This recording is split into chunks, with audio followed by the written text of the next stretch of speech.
Oh my lord, here we are. We did it! Beyond! Hey everybody, what's up? I'm Max Scoville. Yeah. Joining me, Marty Sleva. Hey. Brian Altano. Brah! There are no Witchers in this room, and I'm so sorry. I know Yeah. a lot of you guys just jumped right over here from the Witcher live stream that you were watching. That's a tough act to follow, because that game looks awesome. Yeah. That's right. We're not 120 hours long. No, we are 1 hour long. We're not going to kill any horses during the stream. We are not going to marry any women. We're not going to save any worlds. But we are going to talk about PlayStation. Mm-hmm. Yeah, we sure are. This is the PlayStation podcast that we do every week. Not just live. This is the first time we've done it live here together. Mm-hmm. And we're going to be talking about E3 predictions and memories and hopes and dreams and all those sorts of things. Yeah, and our favorite. It's really, I honestly really just want to talk about The Witcher right now. That's what we can't do. We can't talk about that. If you guys are watching us live at this very moment, you can jump on Twitter and use the hashtag Beyond. That's hashtag Obviously. Beyond. Just Beyond. Just the little thing that looks like a cool, like, number one. Yeah, it's like a tic-tac-toe. If Beyond was a number, that would be the thing before it. And then we can jump on there and track your questions and topics and stuff you want to talk about. So tell us what your favorite E3s were, your E3 predictions. Let's this is exciting. We are this is the 20th anniversary of E3. Yeah. It's hard to believe. It's been 20 almost years. old enough to drink. That's next year. It's going to get. Well, you can drink like if E2 doesn't find out about it. I hear that next year they're holding E3 in a bar. Yeah. Because it's finally old enough. That would be great. That'd be a huge bar. Yeah, It'd be massive. 20 years of E3, and then it is always magical in some way. Yeah. Like it's, there's a lot of people that complain about E3 because it's a lot to take in. We were talking about this at lunch. I love E3. It's really, really a magical. It is our industry's Christmas. Mm-hmm. There's this sort of palpable energy in the air everywhere you go. Everyone is excited to show stuff. Developers are excited because they're finally revealing something they've been working on for a long time. The audience is excited because they can kind of see where their money's going to go over the next year and a half and their time. And we're excited because we get to cover it. We get to talk about it. And we get to tell people what we saw and what we loved. So I think that E3 is for pretty much anybody. For the most part, anybody who's born in the last 30 years, E3 is the closest thing to a chocolate factory you can visit. Yeah. It actually still has that magic. I mean, there are probably actual chocolate factories as well. Sure, no, you can visit chocolate factories, but they're like really depressing. They're sad. And They're like I mean, there are things that are weird and gross and sometimes boring about E3. Yep. But it's also really cool because it's a bunch of brand new video games that you don't get to see. It's just so weird how we consume it now compared to how we consumed it or didn't consume it back in 1995. Yeah, that was a long time ago. That was pre-internet. E3 1995. It was Saturn and PlayStation were both launched there that exact year. It was kind of here we go. Let's get this started. This is this is games. This is happening. The Saturn one was weird because they announced first. They announced their specs. They said it is $399 and it is available now. Yep. Which was one of the things that led to the Saturn's demise. Yeah. Because that's not. It's not great. It was available now at places that had it then. Which unfortunately, some of the people who weren't informed about that were retailers who were not carrying it and were then kind of hesitant to carry it when the holidays rolled around. Yeah, they felt kind of felt snubbed. Yeah. And also developers who hadn't really finished games because they didn't realize that it was going to be launching in the middle of the summer. Yeah, there's been this long-running sort of E3 tradition to say, and you can play it right now. But kind of historically, not a lot of the best things have come from that. Yeah, I mean, last year we had the Dead Rising weird DLC thing. That was like a good happy medium. That was right that was a thing that it's not a $400 console. It's just exactly. like $10. Well, we had Entwined, which was basically like, hey, y'all like Journey? Yeah, we do. Well, this is nothing like that. That game didn't really work. I was kind of bummed about that. But I remember like coming back after E3 and downloading some of these games and being like, oh, this is an awesome new artsy PlayStation game and it uses motion controls, so maybe it'll work. Yeah. And it didn't. I didn't like it. So yeah, to do that with a console, that felt kind of a tough move, you know? Yeah, it's a stunt release. Like, that's not really a good way to actually do that. And something happened at that one fateful first E3. Literally hours later, the SEA president at the time, Steve Race, went on stage. He started talking about the PlayStation and said it's going to be available this fall for $299. I wish there was a launch title called Steve Race, where it's just a bunch of guys named Racer. Steve. Yeah. But so this was the first time Sony did that, where they announced sort of console details on the same day as a competitor and then undercut them by $100. And we'll talk about the other time they did that later on in the show. Yeah. Also, like, I love that if you go back and watch footage of that first E3, it's like shot on someone's camcorder because there was no way to broadcast it. No one on TV is going to be showing that. And maybe C-SPAN 4 or something. Yeah, and we were like the way we viewed this E3 was through like what EGM, which came out a month and a half later. And you went to the grocery store to buy like it. Stamp size screenshots. But it's really weird because watching that first like that press conference, so called, like having where he comes up and he's like, "Oh, you had one last words," and he's just like, $2.99. Yeah, it's like I was watching that. I was more weirded out by the fact that the place that they're doing it looked like, I think it was in like a hotel or something. Yeah. It looked like where they do the awards ceremony in Boogie Nights. Yeah. They're just like, hey, we're at the Holiday Inn for the first annual AVN Awards. Yeah. And I mean, also the big games there, those weren't the games that people were going to run out and buy. Like they were amazing looking, but Battle Arena, Toshinden, and Ridge Racer, like those aren't the games when we think of PS1 really defining for us. But I guess that's a lot of launch lineups. Like aside from Mario 64, there's not a whole lot of launch games that define a console. Yeah, consoles usually launch with like 10 mediocre to bad games or 1 or 2 really good ones and kind of nothing else. So totally. I think that the PlayStation, and I mean we're a little bit biased here, but I think the PlayStation definitely kind of defined what modern gaming has become. Like they were the first ones to use optical media, but at the same time they were off to kind of a rolling start because people like Sony hadn't made a game system before, and game systems were still kind of this weird toy thing. Yeah. And they were like, hey, we usually make really high-end like audio equipment. Yep. We're taking some of that and we're throwing a game where you can be like wizards with swords who fight each other on there and fall out of a wrestling ring. I think to add to that, I think PlayStation's actually sort of defined what the modern press conference looks like. Yeah. They're the ones that have really managed to turn that into the spectacle it is now, with like 5 gigantic screens, and then there's guests that come on, and there's pumping loud music. Now it's kind of a business model that everybody's been using, but you look at what Nintendo's doing now, they're sort of recoiling into these directs, and Microsoft is kind of there, but as we'll go through this, you'll see that there are some very spectacular highs and lows in the Sony press conferences, and I think that's why it's kind of where they are now, and it's very important that the pressure is on every year to make these things even bigger and bigger. Yeah, now that there are 7 conferences. Yes, 9. What I kind of want to get at though is that I think that it was 96 when the N64 came out, right?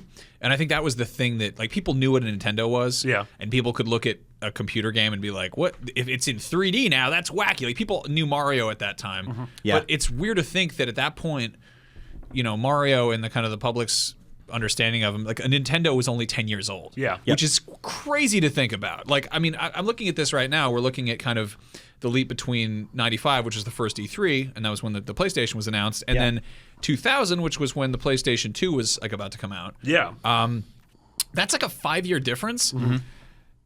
It seemed like a lifetime because that was half my lifetime at that point. When in 1995, I was 8 years old. So like that's a huge formative chunk of your life. And in that 5 years, E3 sort of started to take the shape of the E3 we know now, where it had the spectacle. It didn't feel like an uptight, you know, like a hotel convention. This felt like an event. And that in 2000 with the PS2 and especially the Metal Gear Solid 2 tanker demo. Right. That was sort of one of those. I think that tanker demo might be the first thing that really stuck in my mind from an E3 of like, holy crap. Like, this is incredible. I had an issue of PSM, the unofficial PlayStation magazine, which had a cover by Joe Madeira I remember of Solid Snake, looking extremely American, and a very busty Olga.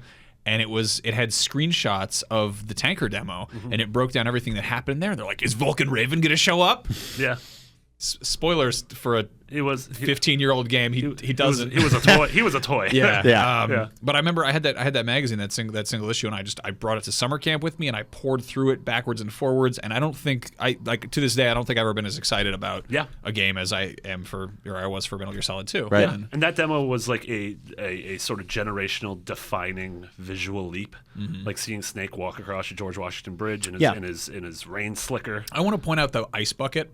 The ice bucket in the tanker demo is like still one of my favorite things in video games ever, because somebody with Kojima's team was like, this'll wow him. It's an ice bucket like you get at your hotel. It's filled full of ice cubes. If you shoot it with your gun, it'll flip over and the ice cubes will fall out. And they will melt in real time. I mean, maybe not a little bit faster than real ice cubes, but then you can shoot them individually and they'll bust. And it's just like, that's like, Yep. That was one of those like, wow. And this is when, like, we've seen over the years that E3 has either been a sort of like a celebration of of a console, right? Saying this is basically how much it's sold and how many systems are out there. Here's our market demographic, pie charts and graphs and stuff like that, and numbers. But it's also been like awesome coming out parties for games, and seeing a vertical slice live on stage at a press conference is a make it or break it moment for a lot of games. And we've seen them break, and it's embarrassing and it's awful, but we've seen them soar, and that's the stuff that gets people to run to a store and be like, that's what sold me on that game, is that press conference, that demo. And that was Metal Gear's moment. Yeah, and also, I mean, that thing ended up not being a vertical slice because that was the opening act of that game. Yeah, and then they're like, go out and buy Zone of the Enders next year, and you can play this cool new robot game that, oh, by the way, comes with a thing where you can realistically shoot an ice bucket, and there's also watermelons you can blow up. I'm curious if that left as much of an impact on the audience as it did on us. Tweet at us using the hashtag Beyond. Yeah. And tell us if that demo was as amazing. Yeah. Do we have any responses there? Yeah. People are asking us a lot of questions. At Solid Duff says, do you think Yooka-Laylee has a chance of making it to E3? I don't know. We talked about that earlier. Yeah, it's interesting. It's a Kickstarter game, so I think that pulling that towards any sort of semblance of like platform exclusivity might be a little early for that. I think you'd anger a lot of people that paid for it. Sure. Especially, I don't see it happening with Microsoft because it's almost like you're not gonna like be hanging out with your ex too much. Yeah. It also, I mean, it hasn't really. I don't think it's really a game you can show off yet. Yeah, totally. It's also not something that's going to wow people.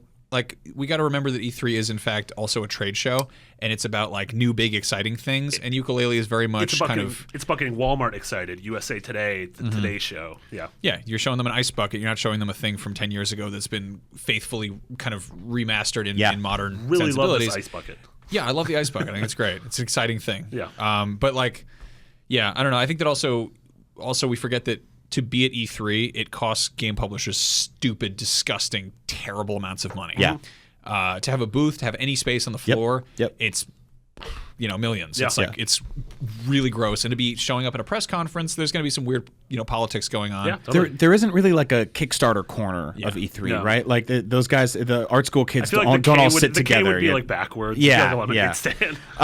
So use the hashtag. That's hashtag Beyond. We are doing this live. If you're watching the show right now, thank you so much. You're probably just as excited for E3 as we are. Give me a shout out. Matt Hawthorne says, "Is it weird that I'm watching this on my Xbox One?"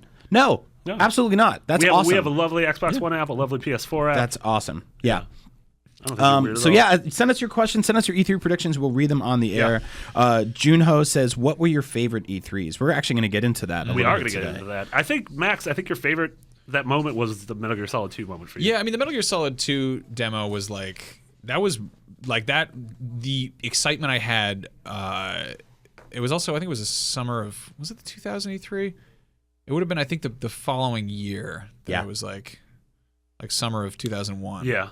But I was just incredibly really excited for that game. It was also it just happened at really like a very special point in my life. Yeah, totally. I was like getting into girls, like drawing lots Olga, of Dragon Ball Z fan art. Like those things aren't connected. Yeah. But I don't know. It was just like it's tied to a really kind of significant time in my life. Yeah, so, and that E3 also it walked a fine line. It showed us the future with Metal Gear Solid 2, but it also had games like Chrono Cross and Final Fantasy 9. That was like, hey, everyone who still has a PS1, we still have a handful of amazing games that you're gonna like. Yep, wonderful, great E3, just fantastic. So that was a good one.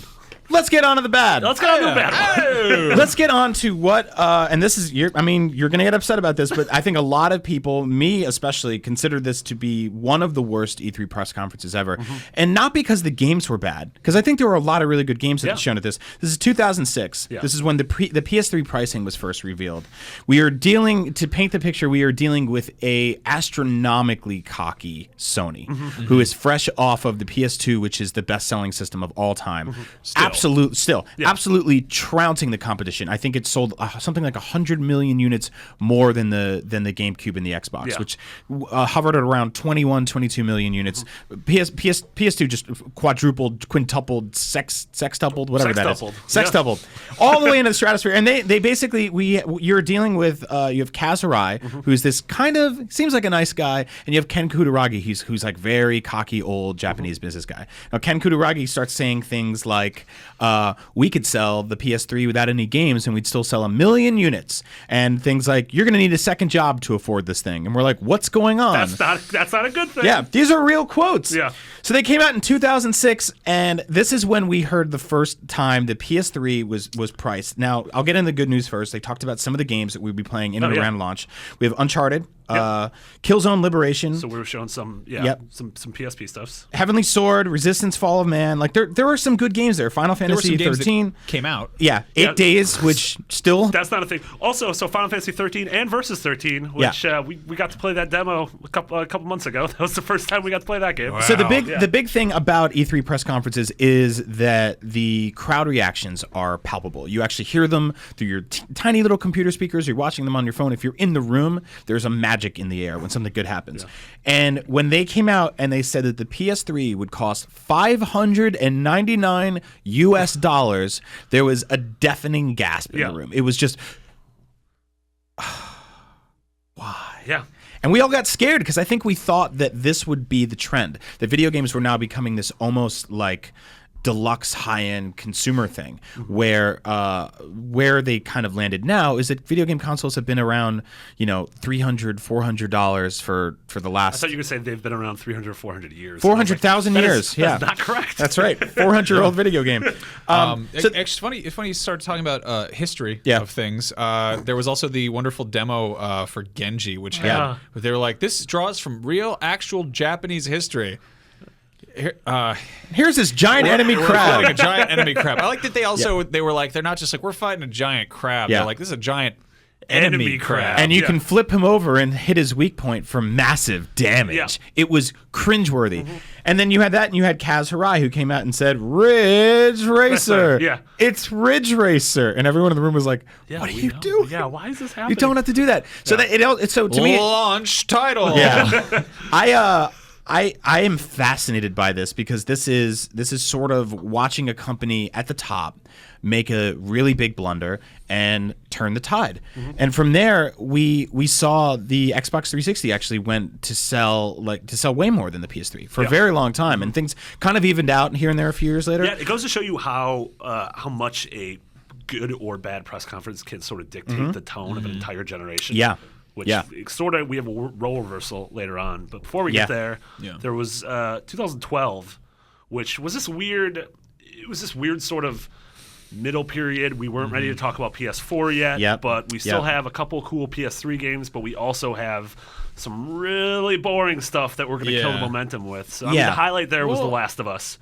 We had an incredible Last of Us demo. You nailed it, because we were in that weird era where we knew there was a PS4. It was called the Orbis. We didn't know what it was. No one could publicly admit or confirm in any capacity that they were working on this thing. That's when we saw Watch Dogs, and it was like the first. It's like we know this isn't coming to current gen. Yeah. I mean, it did. It did. But no, it's like totally. That's totally true. I also think that there was this kind of this exhaustion of like we wanted a new toy, like we wanted to see something new and exciting, and they were kind of getting the most mileage out of it. I mean, before we get out of PS3 territory, I think it's worth pointing out that structurally how the PS3 worked was different from, like, I mean, there isn't a consistent pattern in how consoles function. Yeah, they're not really like a computer where it's kind of like evolved rationally. They've always kind of done weird experimental things, but the Xbox 360 was kind of loosely based on a PC, which is a thing that they used to make games. The PS3 trotted out the cell processor, which was like, what if you like? So the way it was explained to me by a friend who works at a game company who shall remain nameless, because I'm sure he loves his job. Fumito Ueda. Yes, it was. The president of Nintendo himself, he said that to me. No, but he's saying that like the Xbox 360 was like having a classroom full of B+ students, and they all do their homework assignments on time, and they know what they're supposed to do, and it might not be, the most brilliant thing in the world. Whereas the PlayStation 3 is like having a small think tank of like brilliant but autistic savants who have to be worked with one-on-one to be like, here's your deal. Like, here's what you're working on. Here's your formula. and it had to be basically the tasks all had to be divvied up separately. Whereas you could just throw a problem, you could throw one homework assignment at this B+ class and be like, dude, make the game look cool. And they're like, okay. Yeah. And it might be like a little bit less exciting. And that's why, you know, PlayStation 3 exclusives like The Last of Us are incredible because they're specialized, and that's always been they were built from the ground up for the system specifically. And if you want to get actually really kind of deep into it, that's proprietary hardware and software is actually kind of ingrained in Sony's business model from the very first what's it called, the radios they would make, the Walkman. No, way before that. I'm talking 60s, like little radios, transistor radios. They were actually the first company to get Texas Instrument transistors. That they bought the patent for them, but they designed their own basically. Yeah, that was at E3 1895. No, I mean, but it's one of those things where it's like it worked for them. You know, they were like, here you go. And then they made the PS4, which obviously was way easier to develop for, as we've seen by the tremendous library of games. And I think there's more parity between that and the Xbox One, despite the resolution gate and all the other stuff. Yeah, the PS4 was humility. Like out the gate, it was just we like they didn't say it. They didn't say we screwed up last time, but they're like. We're listening. But 2012 was a really awesome. It's like you get the early years at E3s when a company's first showing off its console, and then you get the winter years where it's coming to an end, and you get weird kind of swan song games that happen. And in 2012, there was still some life left in the PS3, and the stuff we saw there was just awesome. Like it was really just like we're celebrating this console, we're firing in all cylinders. There was even stuff like Assassin's Creed Liberation for Vita, which was just like, hey, this thing's still we're gonna put a shot in the arm here. It's getting an exclusive Assassin's Creed game. It's one of the biggest franchises in the world. And then we got Wonder Book, which was. I remember everyone just being like so angry because it was like this thing, and this was also right after. Sony had like a really rough time. They'd had the massive hack, you know? And it was just like, it wasn't doing great. The whole joke was always, they always had system updates to deal with. And they were like, all right, sorry, here's some games. There's lots of cool games. That's what you're here. That's what you care about. You like this machine because it plays games, right? Like that's the whole point. And everyone's like, yes, yes, yes. And then they're like, we've worked together closely with J.K. Rowling herself to create an authentic augmented reality Harry Potter experience, and then it was like a 10-minute demo of this kid reading a fake book. My and God, we're like, we were just like, it was the 10 longest minutes in the world. Actually, I believe that you can actually watch the entire Lord of the Rings trilogy director's cut during the Wonder Book section of that press conference. Although it was so long. It took all of the life out of the room, like all of the rhythm and energy that was going with all the stuff we had seen so far, and then it was just like, here's a book no one in this room will ever play this. It was literally the only moment in press conference history at IGN where everyone didn't have to work. We just stopped working because like, well, there's nothing to write right now. There was nothing. We have nothing happening to write. We have nothing to shoot. We're just that's the cool thing we should talk about. You know, this will be my 7th E3 at IGN. Max will be your first, but you've been to a bunch of E3s before. This is my 53, I think. You can kind of tell in the room when something's working or when something isn't, because we're not like robots. We're not even real adults. Nope. Like we get really excited during E3, and in that war room where we're all sitting, when there's an announcement, we go crazy for it because we're going to be playing those games too. Yeah. And there are times when that stuff happens, like Wonder Book, where we go, oh, well, this E3 is not just for us. It's for the New York Times. It's for CNN. It's for CNET. It's for, the New Yorker. Like, they're going to send a guy. There's like a little guy in the corner with a feather in his hat, and he's like, there's a book based on Harry Potter. You can play it on the floor. Wonder Book wasn't for anyone because I don't think anyone bought it. Yeah, no one bought it. Did So it ever come out? Yeah. They did? No, I don't think the J.K. Rowling thing, but there was like a thing about a slug who was a detective. Yeah, Are you actually? Are you 100% sure that it came out? I'm 100% sure because I went to a Walmart and bought it. Oh, okay, all right, there we go. Because I'm like, that's one of those things that I don't really feel that guilty about it, but I just really aggressively ignored it. Yeah. So a lot of ups and downs in that one, kind of all over the place. I want to go to the year 2013. Yeah. Oh yeah. Which was a year of almost no downs and just entirely this was round 10 in like the heavyweight boxing match, right? And this was at the end of the first very long day on E3 where you've seen every press conference. Microsoft had theirs. They announced the pricing for the Xbox One. They announced they were sort of trying to get out from under that draconian game sharing nonsense that they'd explained.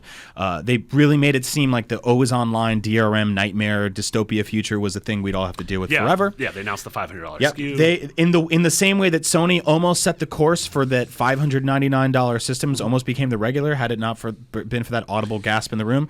Microsoft had almost created a world where playing video games is a lot more difficult than it should be. Yep. And sharing them was incredibly difficult. So Sony came on after them, which was, an amazing moment. And it's now 6:00 at night on a Monday night. Yeah. And we're all in this giant room in IGN and we're watching this press conference, and Sony announces not only the price for the PS4, but they also announce how game sharing works. And this is my single favorite moment in E3 history.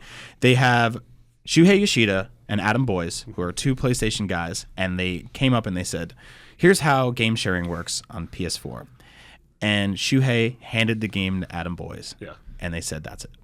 That is... And it was it was quiet, it was warm, it was subtle, it was beautiful, and it was awesome. I believe the correct expression is "Pew pew pew pew pew." Yeah, like that was such awesome. That was just an epic mic drop. It was awesome. It was like this whole Nas and Jay-Z thing, and it was so good because there was nothing anybody at Microsoft could do. And I remember there was a guy that worked in the room. I won't say his name. Who worked for Xbox, and he came after his press conference, being like, "How was that?" And we were like, "Great, good job, really awesome." He's like, "Can I watch the PlayStation one with you guys?" And we watched it with him, and he was like, damn it. Yeah, that was insane. That was I got on camera and live on the air, I pre-ordered my PS4 from Amazon, and I said, if you're going to want to pre-order your PS4 right now, and you're going to want to join the winning team, because these guys are going to take this messaging and they're going to dominate with it. And I still think to this day that has really been what has caused their leap in the console wars over Microsoft. Microsoft's messaging was messy, and then they spent the next 3 days like unraveling it and saying sorry, and they put up this whole thing that they then pulled down all these rules of what you could and couldn't do. No, it's a complicated mess. And that whole conference was just win after win. It was revealing Final Fantasy 15. It was showing Kingdom Hearts 3. It had Infamous, The Order. It was then sort of laying out their indie plan, where they brought out like 10 indie developers on stage standing up and being like, yes, this is like, we're getting behind these guys 100%.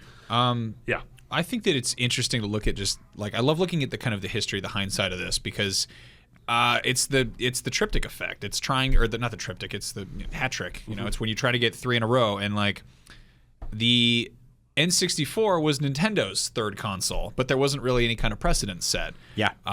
The Sega, am I right here? The Sega CD is also kind of, or not the Sega Saturn was Sega's, and they were like, here's the thing we're gonna, and it was like, you get kind of sloppy. Yeah. And it's kind of like the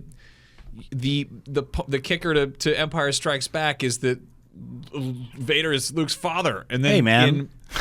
Sorry, I know you're getting through it. While wearing a Star Wars shirt. How do you top that? Because like it's people, like humans are, however it is our brains are wired, we like threes because there's something kind of exciting about that to us. Yep. But so often everything you try to do right in the second installment, you try to one up in the third. Yeah. Or conversely, which you see this more with, I think, products, is you get kind of like, wow, the second went really well. They'll love whatever we do with this next one. The Xbox One is Microsoft's PS3. Yeah. They're just like, it is. The word is hubris. Like it was just this bloated kind of like, you know what? Yep. They'll come along for the ride, and it's. I don't like. We're kind of ending. That's kind of the messaging that's really important in the history of the video game industry, is that there's no guarantee win forever. Yeah.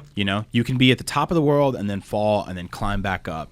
I mean, we saw it with Nintendo, we saw it with PlayStation, and maybe we'll see it again with Xbox. Like this E3 in a month, Sony could come out and do the worst, dumbest thing in the world. They could do an hour of Wonder Book 2, and maybe the console wars will change. Maybe everything will change in a heartbeat. But I have a feeling that won't happen. Yeah. Let's hope. What do we got from the fine folks watching at home? If you'd like to tweet at us, maybe be read out loud by Brian. That's right. That's hashtag Beyond. Hashtag Beyond. Shawn Michaels, that's Pretty Girl Bot. I don't know if that's the wrestler. It is the Heartbreak Kid. The Heartbreak Kid, Shawn Michaels. Says the most cringe-worthy moment I can think of a bad E3 moments was the Wonder Book demo that went on forever. Yep. Hashtag Beyond. Yeah, we were there for that. That was... It's very tough. Trogdor_6, that's Potato King, says Sean from Hello Games, they're the ones making No Man's Sky, says he won't be at any conferences until No Man's Sky releases. Do you think he'll show up and say it's out?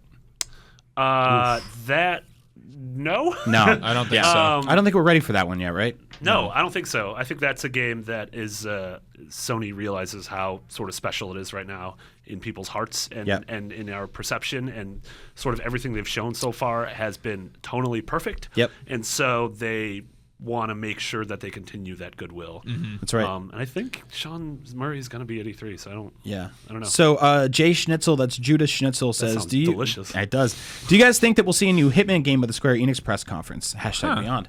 It's possible. I think the fact that they even have a conference shows that They have stuff to show. Yeah, and we at know least an hour. Yeah, exactly. So I mean, we know that Deus Ex is coming. I mean, it's been a couple of years. I have a feeling Hitman's. That was it Hitman, Revelations? Revolution? no. Yep. Resolution? Yeah, Hitman Resolution. Resolution? Yeah. Is that Derez Tessellation? I don't know. So, Don't let the Cobra in the bathtub or whatever. Tyler Robertson, that's T Robertson 206, says, the big question I know everyone is thinking, how much time will we set aside for Vita? #Beyond. Good question. Yeah. So that's what 2012 totally could have been. Yeah. That was I know you're waiting around. We got this other thing we just put out. Yeah. Here's all the support for it. They had a little bit here and there, but like I think that at that point they realized that like the Vita and the PS4 are like designed to work together. Yeah. The PS3 and the Vita are kind of like they didn't really mix together. Yeah. I think we're going to see some stuff with PlayStation Now. Yep. I don't know if they've been working on that or what, or if that's something they're still kind of testing out. Yeah, I think stuff like that works because you can kind of make the library more robust without putting a ton of specific development into it. Same thing happens with like cross-buy games. Like I think we'll see stuff that's coming to PS4 that's also on Vita. That's what I think we'll see. When we'll see the most Vita is when there's the inevitable indie montage. Yes. And Yeah. All of it's these coming are coming to to Vita. everything. Yeah. And that's so great. exciting. That's why I love the Vita for it. Yeah. Also keep in mind that there's more to E3 than just the press conferences. Last year, and I believe the year before, there wasn't a ton of Vita stuff, but there was a ton on the floor. On the floor, yeah. Yeah, I remember there was something like 16 Vita-specific titles on the floor. yeah. Sony's booth at E3 is gigantic. It's like 3 football fields, and it's got nice carpeting, which we love because it's we so walk great. around for 5 days. When you get over soft there, carpet's nice. I don't want plush. to get like too like fanboy here, but Yeah. I want to point out that at GDC this year, like Sony had they had like lovely Yeah, they carpet. did. I went over to Microsoft, which was immediately next to it, and they'd put like laminate hardwood flooring over the existing carpet in the convention center. Like there was already a carpet down, and they put hardwood over it. I don't know who's gonna- Made my feet hurt. I didn't like it one bit at all. It was awful. I don't know who's going to win the console wars, but I know who is going to win the carpet wars. #carpet wars, and it's Sony. Thank you, Shuhei Yoshida. You put that carpet budget every year, and you take care of our nice baby feet. They're so tired walking around all the You time. make my shoes say, "Hey, thanks." That's right. Yeah. It's the carpet That was wars. Stupid. God. Seriously, That's if you terrible. get insults for a trade show. So if you're aspiring journalists out there, that's some pro tips from the pros. Speaking of getting a little how the sausage is made. Wait, here we are. Yeah. That's not what we do on this podcast, but okay. No. A nudist Put some emailed us. rosemary in there and some He's grind making it a up. nice sauce. Yesterday we An taught you how to make a all-natural sauce that I casing. did live. To the, A nudist says, Beyond from the middle of nowhere, Oklahoma. Love the show. Keep up the original content. With E3 around the corner, I was curious as to what a behind-the-scenes look at E3 is like for you guys. How much do you know beforehand from possible behind-closed-doors announcements? What's been the biggest surprise for you? And he said for him, nothing. It's not E3, but sort of the PT. There's a thing, it exists, and it's out now. Right. And that was Gamescom. Was the biggest for him. So, yeah, I mean, just... Maybe they'll put PT back on the PlayStation store. Yeah, I mean, going to E3, there are plenty of surprises. There are plenty of things we don't know about. But at the same time, there is, a couple of us are going down to LA next week for a thing called Judges Week, where it's a pre-E3 briefing where we see a handful of games, we have to play them, and we have to sign waivers that say we will not talk about them until the show opens. So that's the way that when the show opens, you can go to IGN and there are 30 previews of all the games. Yeah. Because no human being can write those in That fast. 0 seconds. Yep. So there's a certain amount of stuff we do know, and there's always a certain amount of massive surprises. I think the most impressive surprises are the ones WB has been really good about this. Like Injustice, for instance, was something that they. I got to see it because I went to E3 the night before it was open or whatever, and I was walking around the convention center, and they had all these banners up, and I'm like, this is cool looking. the hell is this? Yeah. And I think they did the same thing with Mad Max, or maybe they talked about it, but like you'll get these kind of the 6 weeks leading up to E3 when trademarks start getting registered. Yeah. And you're like, huh. That's a weird thing. That's a name I've never heard before. And when like all of a sudden a game is on the side of like the Figueroa downtown LA. That's and always there's like great, a banner on top of the LA Convention Center. Yeah. Yeah, I always like that. I don't know. The scale is really something you don't get to really fully appreciate unless you're there. Yeah, absolutely. Gabriel Arizon, that's Sun Devil G. What up, Sun Devil G? Says, how much time do you think will be dedicated to Morpheus? Now, you have a weird prediction for this, Marty. So yeah, Max and I think is insane, but let it out. Let's hear I it. have a weird Morpheus prediction. That game is very hard to demo, or that product is very hard to demo. All VR helmets kind of are, right? Yeah, like Max, I mean, you had an amazing VR experience, and you relayed it to the audience on Beyond, but it was very much like you just had to tell a story. I think there is going to be a point in the Sony conference where literally everyone in the audience is going to have a VR headset and put it on for a 10-minute demo, and all of us watching at home are going to be like, what the hell is happening? Weirder things have happened. Yeah. There was the Kinect reveal where everyone put on robes. Yeah, that was weird. That was a strange thing. Don't do That's that. right. Don't wear those robes. In 2004, Kaz Hirai let about 1,000 live bats into the room. Everyone had to fight them. You're given a bracelet at Taylor Arkham Swift City concert. is getting exclusive content. Real room Fly, bats. my pretties. No, I think that Morpheus, we are definitely going to see a lot of VR stuff. Yeah. I was speaking on a panel last week. It was a virtual reality conference right here in San Francisco. It's still pretty small because that hasn't really popped yet. That's just kind of just below the surface. Because again, it's something to get the general public excited about it. They kind of have to experience it for themselves. The Samsung VR gear thing is waiting to drop. That's right. kind of about to go public, and that's I think that really when they start having VR headsets in Verizon stores and in at Best Buy, and people are like trying them on, and they're like, "Whoa, what is this? Yeah. So, how does this work?" Yeah, that's another thing. Is I could definitely see Morpheus also being like, and now at 200 Best Buys across the country, you can go and play it. I think that's much more believable. Yeah, keep in mind that's absolutely something that's been happening more and more during E3. Nintendo just announced today that Mario Maker will be at Best Buy. That's their September game. I think we're going to get to see a lot of that. So I have a feeling if you don't live near a Best Buy, you should move soon, or just start hanging out there right now, because next month not like probably that Adnan boy though. Yeah, don't be that. Don't be that, man. Next month probably in Best Buys or Circuit City or Target. Circuit City. Yeah, go to a Circuit City. Go to a Radio Shack. Go to all the haunted stores that haven't been open in 15 years. Now a costume Okay, store. I have a tough one here. A lot of people are asking this question. No one wants to talk about it, but let's do it. Peter Herf says, #Beyond, will we see The Last Guardian at E3? I know. So what I do at The Last Guardian is I pretend it doesn't exist anymore, so that if there's ever any news about it, I can get excited instead of constantly hoping for it to be there and then it's not and being disappointed. That game is going to be like the $20 you find in your jeans in like 7 years. You're like, whoa, free money. Yeah, I mean, so that's for me the E3 in 2009 where we saw that first demo. I think when it was called Trico. Yep. That is probably my favorite Sony E3 memory, because I'm, as someone who holds Eco and Shadow of the Colossus up on the highest gaming pedestals, seeing what that team was doing next. But the fact that this game has been in development for 10 years, we always bring up the fact, though, that in that same amount of time, Naughty Dog has done Jack X, Uncharted 1, 2, 3, Last of Us Remastered, and presumably Uncharted 4 will be out before that, which is just madness. I mean, everyone makes a prediction that Uncharted or that Last Guardian will be there. I don't know. Don't do it. No, TGS. Don't do it. TGS? It'll be TGS. You're going to keep kicking that can down the road like that? All There'll right. be a giant bird dog unleashed upon the streets We of can go to the zoo Makuhari next Messe. Sunday, kids. Yep. I don't know. That's rough. I think we're gonna see some new stuff, and there's gonna be a few things that we get really excited about because there's super high concept announcements that we're like, whoa, this is crazy, this is huge, and then they're gonna kind of roll to a stop when they actually come out, because that's a lot of what E3 is, and you see this very clearly if you go back and look at old coverage. Like you mentioned, was it 8 weeks? 8 days? 8 days. I watched the demo of that. I missed that. That was a year that I wasn't paying too close attention, so I only really watched it once earlier at my desk. That game looks really impressive now. And they were like, this is on PS3. And I'm like, you're actually lying. You're a lying man. Yeah. And not true. And we always get stuff like that. Like that was kind of what the initial Watch Dogs reveal was. It's always going to be something that really hypes you up. It's a proof of concept. So that being said, I think we're also going to get We're going to get stuff that we know is like a safe bet.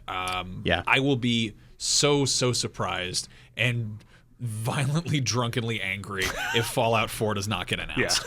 Like at this point, if that didn't happen, I think there would be tears. Like people would just be really upset and just like, why would you? Why are you having a conference? Why is this happening? Why are these Easter eggs in these games? But what happens with big reveals like that and big announcements, and we frequently see this with Ubisoft. Ubisoft is huge about this. Is that they will announce the thing. Sometimes, like they'll announce a game at somebody else's demo, and then they'll show off more of it at theirs or at their presser. Totally, you know? yeah. And there's definitely going to be that overlap between here and there. Yeah, especially with Bethesda, with EA, with Ubisoft, with the next day with Square. So let's get into some actual down and dirty predictions here. Ooh, what do we think? What do we think is going to happen, Max? What do you want? What do you want this show to start with? I think that the odds are pretty good that we're going to see Star Wars Battlefront in the first half of Sony's presser. Okay. Now you and I saw that at Star Wars Celebration. And they it was were like, running on this is PS4. A special tailor-made demo just for you at Celebration. And I think that we're probably going to see something really similar. Yeah. Like which is fine. Playing as Darth Vader or something, some different side of that. Because I will gladly watch that again. You and I were very hyped. Also, that thing's not on the internet, so people want to see that. Yeah, shockingly, it didn't leak or go anywhere. It's impressive. I think the show is going to open with another shooter. I think it's going to open with Call of Duty. I think Sony show. I think this is going. Their first party lineup is kind of not super solid right now. Right. A lot of their games, I think, are a ways down the road, and so they're going to start associating themselves with a lot of huge third-party games like they have with Destiny. They're probably going to do with more Ubisoft games. But Brian Albert, who previewed Black Ops 3 for us, played it on a PS4. And generally, that has always been an Xbox One thing. So if the Microsoft conference goes by and we're like, we didn't see Black Ops, I would not be surprised that Sony opens with a Black Ops 3 single-player demo. Third-party developers follow the money, and the PS4 is reaching the biggest numbers and the most audience right now. So I think we're going to start seeing that tide shift. Like last generation, Microsoft was the console that everyone identified to have their third-party games on, and every third party had exclusive content and early timed release exclusivity on Microsoft's console.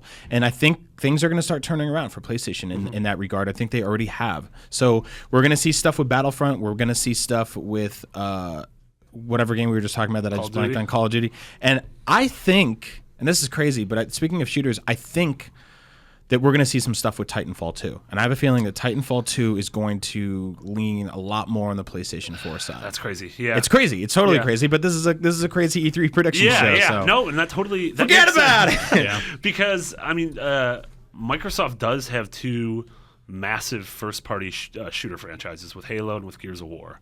Yeah. So I could totally see Sony being like, hey, instead of, Killzone's never been as big as those, and let's start putting our money behind other developers.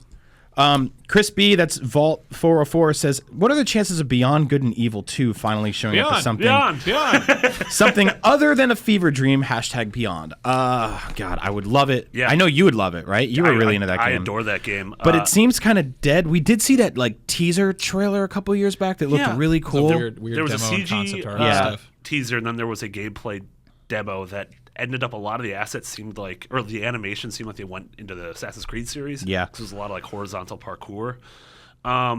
Mitch and I were actually talking a while ago, and he thinks that Ubisoft has announced during their earnings call yesterday, they said that later on in 2015, they're going to announce a game that is going to be out first quarter of 2016. Wow. And Mitch thinks it's Beyond Good and Evil 2. Wow. That it's going to be this sort of, we haven't seen it for a while. We know that, they've been working on it. We know Michel Ancel sort of has carte blanche at that studio. And so, he thinks the game's super far along, that we're going to see it re-revealed, and then we'll be playing it within 9 months. Yeah, the only thing bad about Beyond Good and Evil were the sales. Yeah. I mean, it did not sell well. It did not reach a lot of people. And that was, it was kind of a riskier time in the video game industry. I mean, it's always a risky time because these properties cost millions of dollars. Yeah. But I think there's a chance that it could return, and I think on the PS4 it could sell very well. Yeah, completely agree. Stu sent us an email saying, here's a wild E3 prediction. Rockstar announces next-gen Bully with multiplayer, open world schoolyard. How awesome would that be? I don't think Rockstar is going to do anything at E3 because they don't really do that. As much as I want this very game, he is writing about. Rockstar and Valve are those companies that are bigger than E3. Activision or Blizzard doesn't really I mean, a lot of these companies they have their own things. You know. That being said, there is a PC gaming press conference this year. And I think that it's very likely we will be seeing Valve showing off their Vive, their VR stuff, because the VR stuff is still, they're trying to get people paying attention to it. Rockstar, though, I highly doubt it. We might see, I don't know. So we already saw the PS4 bundle with GTA 5. Yeah, but maybe we'll see like whatever the Lost in the Damned or Ballad of Gay Tony is. Exactly. Yeah. That's something that wouldn't surprise me. Is we haven't actually had any proper DLC for GTA 5, but they're still basically tied to GTA 5 at this point. I don't think we're going to see Bully. Yeah, I mean, now that online heists are finally out the door, I wouldn't be surprised of a big sort of chunk of. Where's Agent? Remember that game? Yeah, and then what was the Team Bondi's Horror of the Orient? Yeah. A lot of games that are just sort of. Wow, a game called Horror of the Orient. Where could that go wrong? I mean, really. Well, there's two places in that phrase there where it went wrong. Dan Salas says, will Sony announce the Vita and PS4 bundle and finally the same connectivity Vita and PS3 had, e.g. data transfer? I think that bundle will never happen. I think there was a time and place for that. I think that there was a brief moment where people thought that there would be a lot more sort of communication between the PS4 and the Vita. And it's kind of there. It's just, it didn't really catch on. If you look at PS4 sales and you look at Vita sales, that just hasn't translated. And I don't think that shoving them all in the same box is really going to... What are the odds of seeing a new version of the Vita get revealed? I think slim to none, honestly. The Vita slim to none. The even tinier... What? All right, shut down. We're not all right. 15 minutes of dead air. I think that they could definitely... I mean, they could probably turn some heads. I know that they're harping on like the remote play stuff and that kind of thing. Yeah. The plans we saw, the patents we saw for the newest iteration of the Vita had supposedly an HDMI port in there. It'd be really interesting if we had like a Vita you plug into your PS4 that plays your PS4 games and has two triggers, so you can actually properly play it, and it doesn't screw with your latency, and it does basically everything that the Wii U does in terms of like. Somebody wants to watch something else on TV and you want to shoot guys in the face. That's right. Yeah, I can get behind that. Tobo the Hobo says, do you guys foresee... real name. Says, do you guys foresee a price drop, slim PS4, or new SKU with a larger hard drive announced at E3? I think that the hard drive thing is interesting. Yeah. It's not impossible to mod your own. I really don't see a price drop happening. No. I'm going to go out on a limb and say 99% chance we don't see a price drop. There's no reason to drop the price of something that's selling incredibly well. I think next year. We'll see bundles. Yeah, totally. We'll see more bundles. We'll see like an all spooky Until Dawn edition. Totally see a bigger hard drive attached to a Call of Duty bundle. Yeah. So guys, or a Battlefront bundle that looks like a Darth Vader.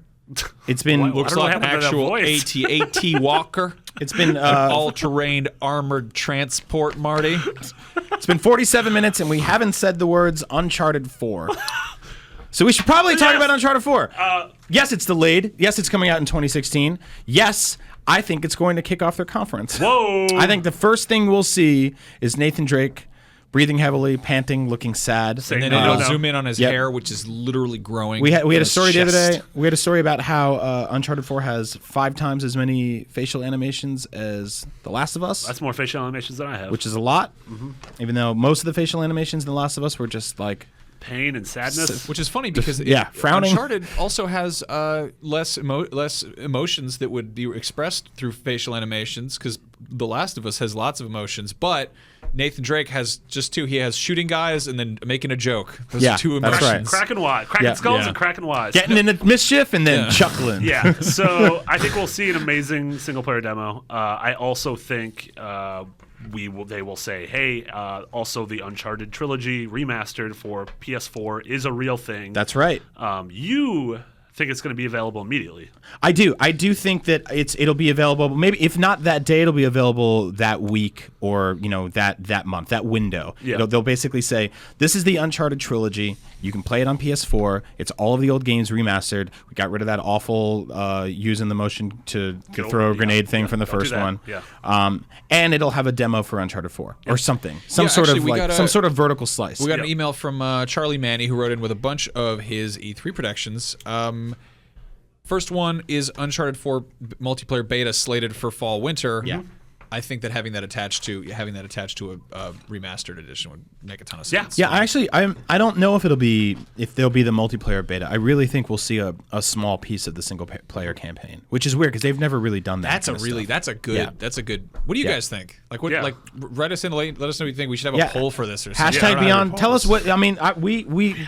We have a big hunch, and we really want. I think it's a lot of we want this to happen, but the Uncharted trilogy. Like I want to play those games again, and I know there's a lot of people on PS4 that have never played them at all. Yeah. So you'll hopefully get 3 games in one box, and maybe there'll be a little piece of Uncharted 4 in there to tide us over. It's just a little data. Yep. It'll just be the dagger spinning in the corner. You can watch that, but it'll look really good. And it'll come with a copy of the soundtrack, but only for the soundtrack of the song in Uncharted 2 when you die, which is that Vuvuzela. Yep.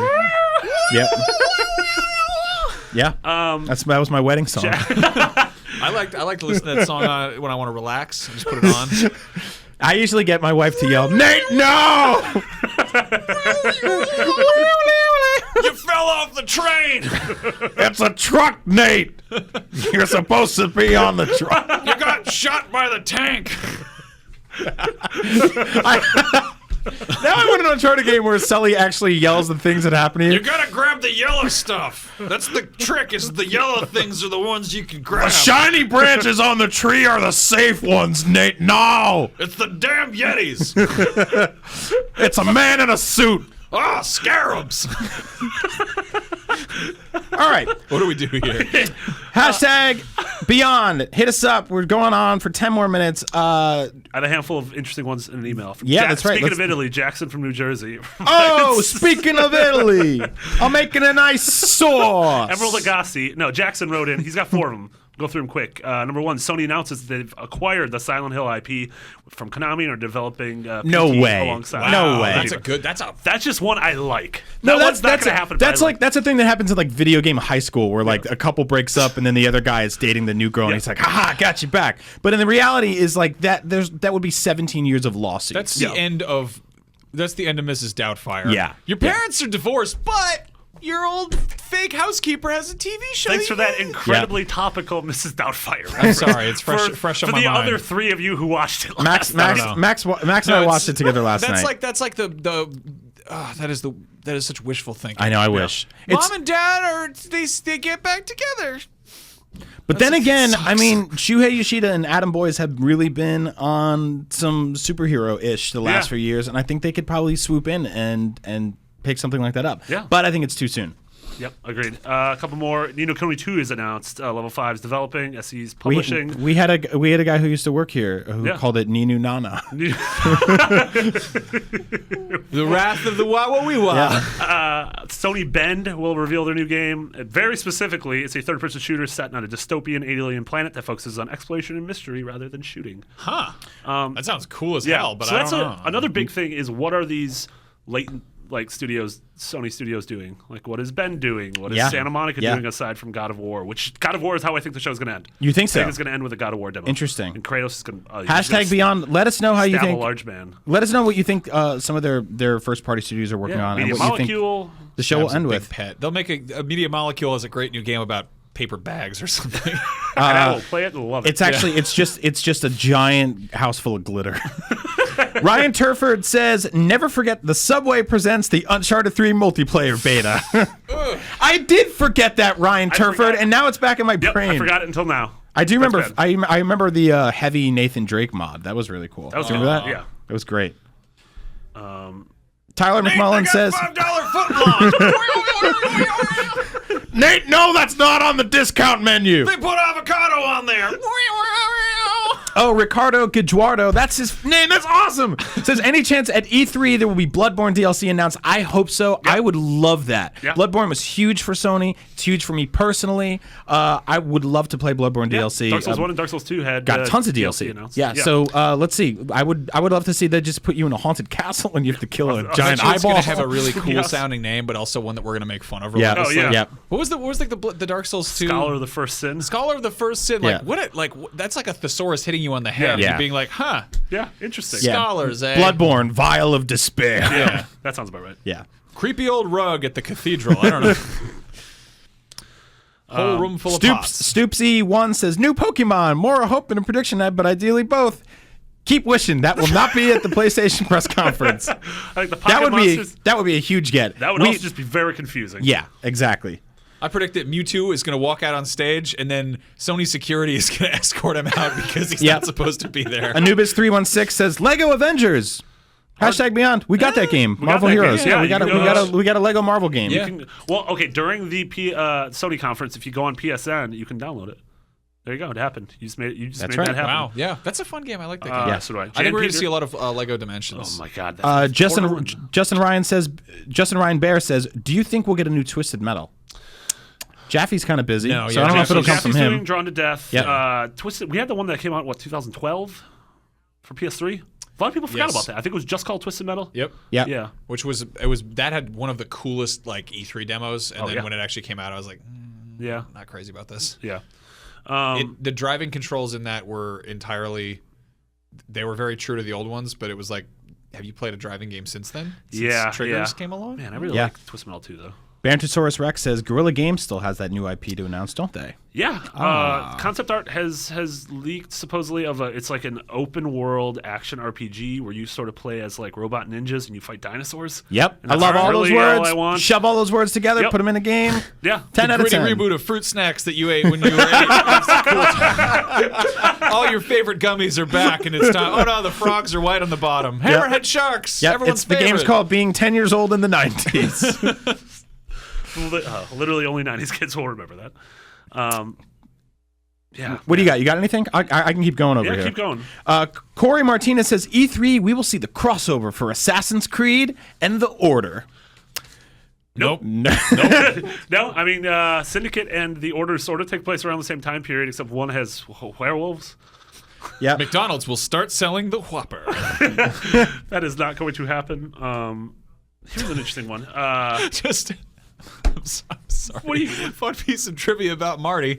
His Twitter handle McBiggity is something he tried to order at a McDonald's. Yeah, Max and I heard the story on our other show the other day. Yeah, I was McBiggity came from me being intoxicated after a game of baseball. I was watching the baseball. I was not participating, and then I went to order the largest size something at McDonald's. Yeah, that's how we tie it to the order. I got into a small argument because I insisted that their largest size was the McBiggity, and she insisted that it was large. Yep. I was trying to order a little spicy chicken guy. 5 minutes left in the show. We just revealed, if you're just tuning in, we just revealed that McDonald's is partnering with Naughty Dog to announce the exclusive multiplayer beta of the spinning dagger logo in Uncharted.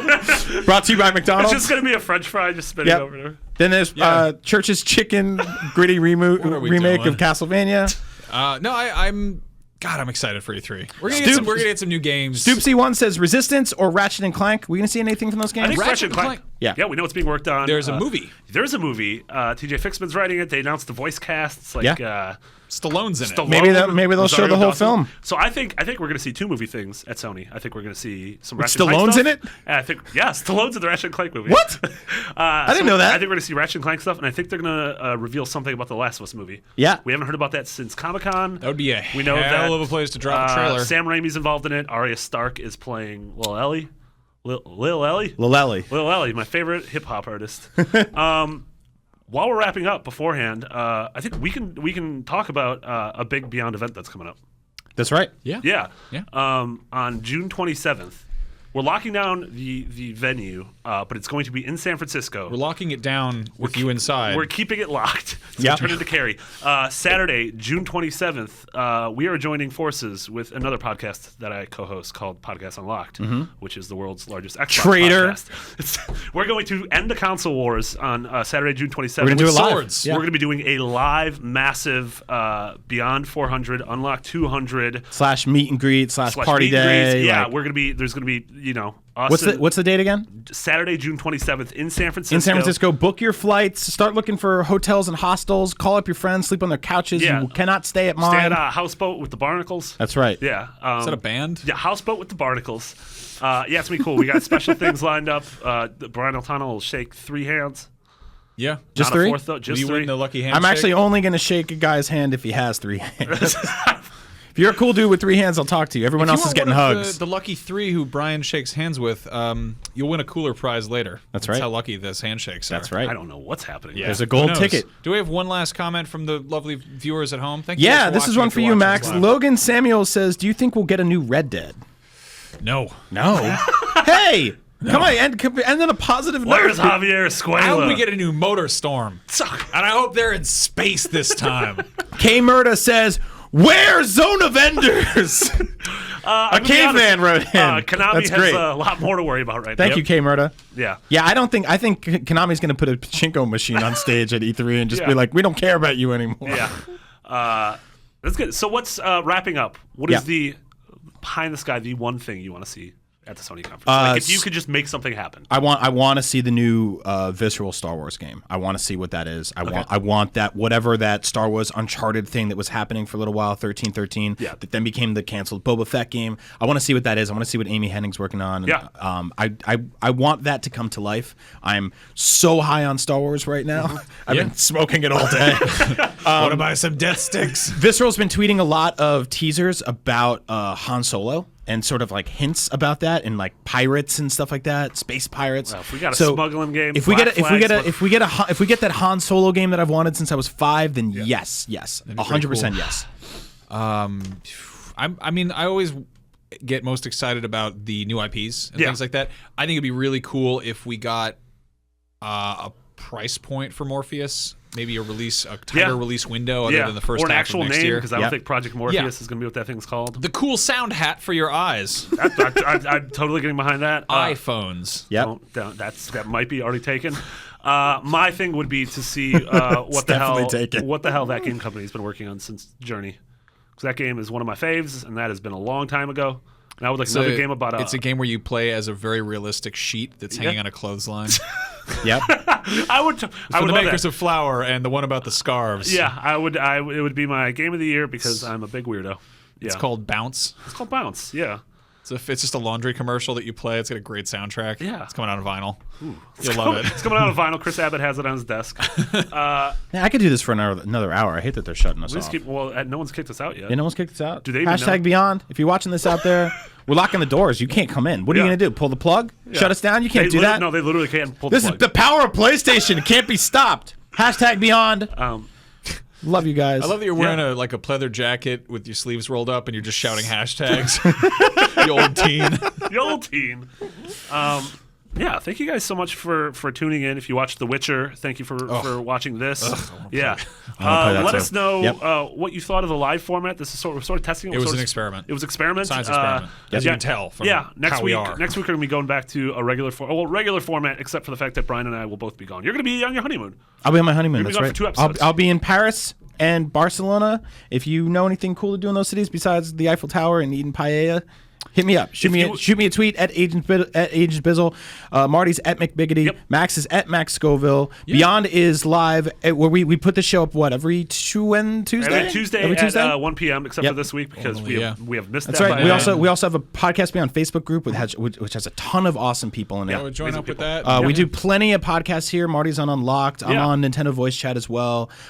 Max hosts videos with me. Come to IGN, watch our videos, read our articles, support everything we do here. Video games are awesome. Prime, get those ads out of there. That's right. Do all the good stuff. We love what we do here. Thank you all so much for watching. And on that note, Beyond.